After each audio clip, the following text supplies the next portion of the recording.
You know exactly what you need to do. The task is right there in front of you. It's important. If you do it, your life gets better. If you don't do it, you suffer.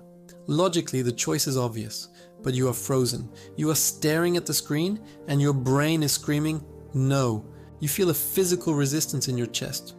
So you open a new tab, you check your email, you clean your desk, you do anything to escape that feeling. Then comes the shame. You tell yourself you are lazy. You tell yourself you have no discipline. Stop. You are diagnosing the wrong problem. You are not lazy. You are experiencing a neurological glitch called limbic friction. Your brain is divided into two main operators. In the front, you have the prefrontal cortex. This is the CEO. It plans for the future, it understands consequences, and it wants to do the work. Deep inside, you have the limbic system. This is the toddler. It cares only about immediate comfort and safety. Procrastination happens when the limbic system perceives a task as a threat. Not a physical threat, but an energy threat. Your brain is an energy-conserving machine. When it sees a vague, difficult task like write thesis or start business, it predicts a massive caloric expenditure and potential failure. The limbic system slams on the brakes to protect you. That frozen feeling, that is your fight or flight response kicking in while you are sitting in an office chair. You cannot fight biology with willpower. Willpower is a battery and it drains fast. To delete procrastination, you need to trick the limbic system. You need to lower the activation energy. In chemistry, activation energy is the minimum energy required to start a reaction. Lighting a match takes a tiny bit of friction, but once it burns, it sustains itself. Your work is the same. The hardest part is not doing the work, it is starting the work. Here is the system reboot protocol to override the friction. Step 1. The stupidly small entry. Your limbic system is scared of big monsters. It is not scared of ants. If you tell your brain, I need to study for 3 hours, the alarm bells go off. That is a monster. You need to shrink the threat.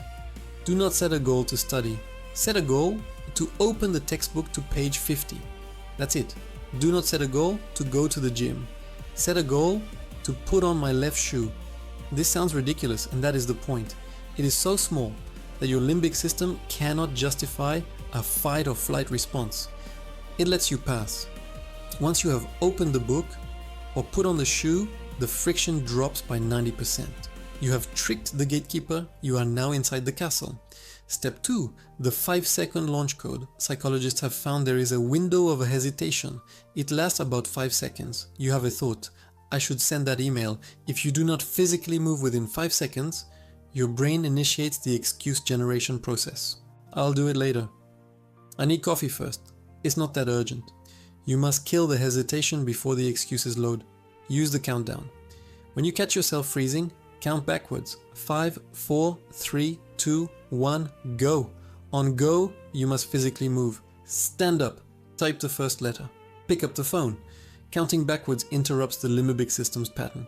It shifts activity to the prefrontal cortex because counting requires focus. It is a manual override switch for your motor cortex. Step 3. Friction engineering. Procrastination is often just a path of least resistance. If your phone is on your desk and your work requires logging into a slow website, the phone wins every time. You need to invert the friction. Make the bad habit hard. Put your phone in another room. Put a timer on your router. Hide the remote batteries. Make the good habit impossible to miss. Leave your notebook open to the exact page the night before. Have the document loaded on your screen.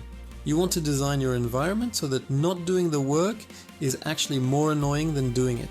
The pain peak reality. Here is the final truth you need to accept. The pain of doing a task is highest before you start. Researchers have actually measured this.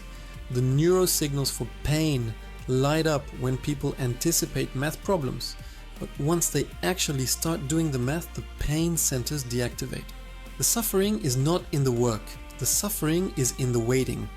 Procrastination is the act of prolonging the pain. By waiting, you are choosing to suffer for hours instead of facing a mild discomfort for 5 minutes. Stop waiting for the right mood.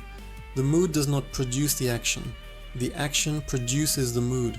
You will feel motivated after you start, never before. You are running a sophisticated piece of biological hardware. Don't let a primitive safety algorithm keep you stuck in the same place for years. Override the sensor, lower the bar, count down, move. If you are ready to stop fighting yourself and start operating at peak efficiency, subscribe to BrainOS.